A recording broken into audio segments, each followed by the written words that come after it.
Bonjour à tous et bienvenue dans cette vidéo de présentation du deck requin. C'est un deck qui a eu tout récemment du support dans notamment LEDF avec des cartes comme le requin des abysses ici que je vais vous présenter juste après. C'est un deck qui m'a été conseillé par un abonné et qui m'a aidé à faire la liste, donc je le remercie grandement. Il me l'a conseillé sur Discord car j'ai créé un Discord donc pour la communauté. Je vous invite à le rejoindre. C'est donc un Discord dans lequel on parle notamment des decks de Yu-Gi-Oh, etc. C'est un peu comme ce qu'on fait sur cette chaîne, mais en même temps on a tous moyen de parler ensemble. Et puis si cette vidéo vous plaît, je vous invite à donc mettre un petit pouce bleu pour me faire plaisir et aussi à vous abonner. Et on passe tout de suite au deck profile. Et on va commencer avec le requin des abysses, qui est donc un monstre poisson de niveau 5 et qui fait partie des nouvelles cartes qui sont sorties dans LED9. Alors celle-ci, si c'est pour invoquer un monstre X6 numéro, on va pouvoir la traiter comme un monstre qui est de niveau 3 ou de niveau 4. En plus de ça, elle va pouvoir s'invoquer spécialement directement depuis notre main si on contrôle au moins un monstre haut sur le terrain. Et lorsqu'on va l'invoquer spécialement, elle va pouvoir en plus de ça ajouter un monstre haut de niveau 3, 4 ou 5 depuis notre deck à notre main. Simplement donc à partir de ce moment-là, on pourra plus invoquer de monstres sur notre terrain à part des monstres hauts, et en même temps les premiers dommages qu'un monstre numéro va infliger à notre adversaire, les dommages seront doublés. Je vais ensuite jouer le requin de cristal en 2 exemplaires qui lui va avoir le même effet, donc de pouvoir être niveau 3 ou 4 si c'est pour faire l'invocation d'un numéro X6. Et en plus de ça, celle-là, elle va pouvoir s'invoquer du cimetière en plus de la main, tout simplement en ciblant un monstre haut qui est sur notre terrain. Simplement, donc après, on pourra invoquer que des X6, et en plus de ça, le monstre qu'on a ciblé aura son attaque qui sera divisée par 2. Je vais jouer le requin 6 circulaire en 3 exemplaires, qui va être donc lui niveau 4, et qui va être notre normal summon préféré dans ce deck, car on va pouvoir donc cibler un monstre haut qu'on contrôle sur le terrain, et on va invoquer un monstre poisson depuis notre deck en position de défense qui aura le même niveau mais un nom différent que le monstre qu'on a ciblé. Et en plus de ça, donc ce monstre n'aura pas d'effet, ses effets seront annulés. Et en plus de ça, ça va nous restreindre encore une fois à n'invoquer que des X6 jusqu'à la fin du tour si on invoque de l'extra deck. Et celle-là, donc qui est niveau 4, on va pouvoir l'utiliser si on veut faire des monstres X6 comme un monstre qui est niveau 3 ou un monstre qui est niveau 5 pour faire des X6 haut. Le requin lanterne en 2 exemplaires qui lui, lorsqu'il va être invoqué normalement ou spécialement, on va pouvoir invoquer directement depuis notre main un monstre haut de niveau 3, 4 ou 5 en position de défense. En plus de ça, donc on aura une restriction pour les monstres X6 lorsque on va invoquer des monstres de l'extra deck. Et en plus de ça, comme celui d'avant, il va pouvoir être utilisé comme des monstres de niveau 3 ou comme un monstre de niveau 5 si c'est pour invoquer une X6 haut depuis notre extra deck. Le dernier requin qu'on va jouer, ce sera le requin à droite qui va pouvoir être invoqué spécialement directement depuis notre cimetière sur notre terrain si on ne contrôle aucun monstre. Et en plus de ça, si on fait une X6 avec cette carte, l'X6 gagnera un effet qui est qu'elle ne peut pas être détruite au combat. On passe aux Extender hauts qui ne sont plus des requins mais qui ont très bien leur place dans le deck avec l'ortie de mer silencieuse que je vais jouer 3 fois. Celle-là, on va pouvoir l'invoquer spécialement depuis la main si on contrôle un monstre haut.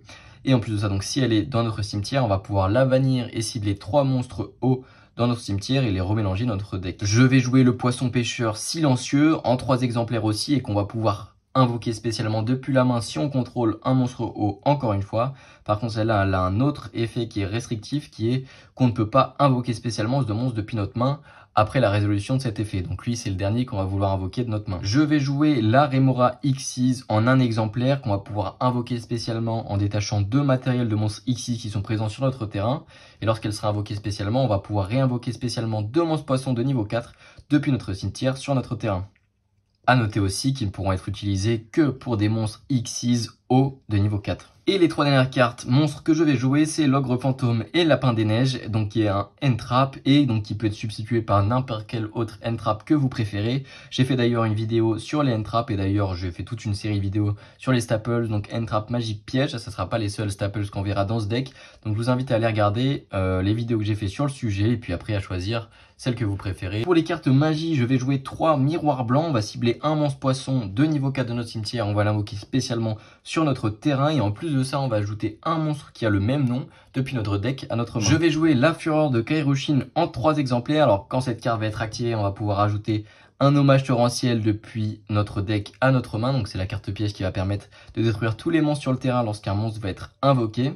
Et en plus de ça, donc s'il y a un effet qui doit détruire un ou plusieurs monstres hauts, on va pouvoir bannir cette carte depuis notre cimetière et empêcher la destruction de nos monstres hauts. Donc c'est plutôt utile notamment quand on utilise l'hommage torrentiel qui doit tout détruire. Je vais jouer Infusion instantanée, 2 pots des désirs, un sacrifice inutile, un Monster Reborn et 3 Typhons d'Espace Mystique. Alors ça c'est encore une fois une des staples que j'utilise dans mon deck et qui peuvent être changés par ceux que vous voulez. Enfin pour les cartes pièges, je vais jouer 3 Hommages Torrentiels, qui est donc une des cartes qu'on peut tuto avec la magie que je vous ai présentée tout à l'heure, et qui va pouvoir détruire tous les monstres sur le terrain. Et enfin la dernière carte que je vais vous présenter, c'est la protection des numéros, que je vais jouer qu'en une fois. Lorsqu'une carte magie ou piège ou un effet de monstre va être activé et qu'on contrôle un monstre numéro sur notre terrain, on va pouvoir annuler l'activation, détruire la carte. Et en plus de ça, lorsqu'un de nos monstres numéros va être détruit et que cette carte est dans notre cimetière, on va pouvoir la reposer de notre côté du terrain, mais elle sera bannie lorsqu'elle quittera le terrain une prochaine fois. Et on commence l'extra deck avec le numéro 4, Kraken Furtive, donc qui est déjà un numéro et qui va se faire avec 2 monstres hauts de niveau 4. Alors cette carte elle a un effet qui est que tous les monstres qui sont sur le terrain vont être transformés en attributs hauts, et une fois par tour durant la main phase de chaque joueur, donc un effet rapide, on va pouvoir détruire un monstre haut sur le terrain sans cibler, gratuitement. Et lorsque cette carte qui a été invoquée par Xyz va être détruite, on va pouvoir invoquer spécialement un nombre de Fry Kraken Furtive, donc que je vais vous présenter juste après, égal au nombre de matériel que cette carte avait, et à tout cela on va pouvoir leur réattacher un monstre haut depuis notre cimetière en matériel. Le voici, le Fry Kraken Furtive, qui lui peut aussi se faire avec 2 monstres hauts de niveau 4, mais qu'on va plutôt invoquer grâce au numéro 4 que je vous ai présenté juste avant. Alors celle-ci, elle va avoir le même effet durant la main phase, donc on va pouvoir détruire un monstre haut en effet rapide, donc aussi pendant le tour de notre adversaire. Et lorsque cette carte qui a été invoquée spécialement va être détruite, on va pouvoir réinvoquer encore une fois le numéro 4 et refaire son effet, parce que ce sont des effets donc qui sont une fois par tour, mais vu que c'est écrit au début de la phrase, c'est pas l'effet de Fry Kraken Furtive ne peut être utilisé qu'une fois par tour. On va pouvoir utiliser en fait une fois par carte. Donc lorsqu'on va réinvoquer directement notre numéro 4, il pourra encore une fois refaire son effet. Ensuite on va jouer 2 Chevaliers Nage qui sont des X6 de rang 5 et qu'on peut faire avec 2 monstres niveau 5.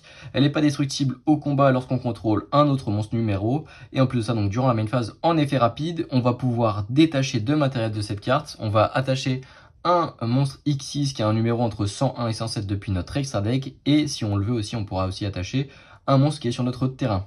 On va aussi jouer un Chevalier Nash CX6 qu'on va pouvoir invoquer en rank up directement au-dessus de la carte que je viens de vous présenter, et qui lui va pas être destructible par des effets de carte. Et en plus de ça, on va pouvoir détacher un matériel de cette carte et invoquer un monstre X6 numéro qui est un numéro qui est entre 101 et 107 directement depuis notre extra deck, en attachant ce monstre comme matériel et en reprenant du coup tous les matériels qu'il y avait en dessous. Et donc pour les numéros entre 101 et 107 de notre extra deck, on va avoir le numéro 101, Honneur Silencieux Inge, qui est une X6 de rang 4, et on va pouvoir détacher les 2 matériels de cette carte pour cibler un monstre invoqué spécialement par notre adversaire, donc sur son terrain, et l'attacher à cette carte. Et en plus de ça, si cette carte doit être détruite, on va pouvoir détacher un matériel à la place. Il va y avoir aussi le numéro C101 qu'on va jouer en un exemplaire et qui est donc l'évolution de l'Honneur Silencieux qu'on a vu juste avant. Donc celui-ci qui peut se faire avec 3 monstres de niveau 5 qu'on peut notamment invoquer avec les Chevaliers Nage que je vous ai présenté juste avant.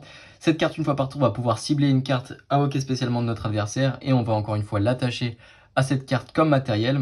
Et elle va avoir aussi un autre effet que si cette carte est détruite et qu'elle avait du matériel et qu'on avait donc le numéro 101 dans notre cimetière, on va pouvoir la réinvoquer spécialement sur notre terrain et gagner des points de vie égaux à son attaque d'origine, donc 2800. Je vais jouer un numéro 104 Mascarade, qui est donc lui une X6 de rang 4 mais qui est lumière, donc on va pas pouvoir forcément invoquer si on a eu les restrictions eau que possèdent certains d'effets des poissons dans notre main deck. Cette carte, durant la battle phase de chaque joueur, on va pouvoir détacher un matériel pour annuler l'effet d'un monstre qui a été activé sur le terrain de notre adversaire. Et en plus de ça, une fois par tour, tout simplement, on va pouvoir envoyer la carte du dessus du deck de notre adversaire au cimetière. Et ici, un monstre très puissant, le numéro C104, Mascarade Horreur de l'ombre, qui est donc l'évolution du 104, et qu'on va pouvoir faire avec 4 monstres de niveau 5, mais globalement, c'est pas comme ça qu'on va le faire parce que c'est impossible. Lorsque cette carte est tout simplement invoquée spécialement, on va pouvoir cibler une carte magie ou piège sur le terrain, la détruire. Et en plus de ça, si cette carte a le numéro 104 comme matériel, on va pouvoir, une fois par tour et durant le tour de chaque joueur, annuler l'effet d'un monstre qui a été activé donc sur le terrain de notre adversaire. Donc on va pouvoir annuler cet effet et en plus de ça, on va faire défausser au hasard une carte de la main de notre adversaire. Et en plus de ça, on va diviser par 2 ses life points. Donc une carte qui a des effets qui sont pas mal puissants. Donc pour vous montrer rapidement l'utilité des numéros 104 que je viens vous présenter, lorsqu'on va avoir le Chevalier Nash et qu'on va utiliser son effet en détachant ces 2 matériels, on va pouvoir notamment attacher le numéro 104 depuis notre extra deck grâce à l'effet du Chevalier Nash. Ensuite on va invoquer par-dessus le Chevalier Nash CX6 qu'on va pouvoir faire donc juste en rank up. Et on va donc pouvoir utiliser son effet, détacher le chevalier Nash et invoquer par-dessus le numéro C104 qui aura donc le numéro 104 aussi comme matériel et qui va pouvoir utiliser son effet puissant. Une X6 aussi qui peut être sympathique, une X6 de rang 4 qui est le numéro 32, donc requin draconien. Une fois par tour, lorsque cette carte va détruire un monstre de l'adversaire et l'envoyer au cimetière au combat, on va pouvoir détacher un matériel de cette carte, réinvoquer le monstre de notre adversaire sur son terrain en position d'attaque, et en plus de ça lui faire perdre 1000 points de vie, et cette carte va pouvoir réattaquer une seconde fois.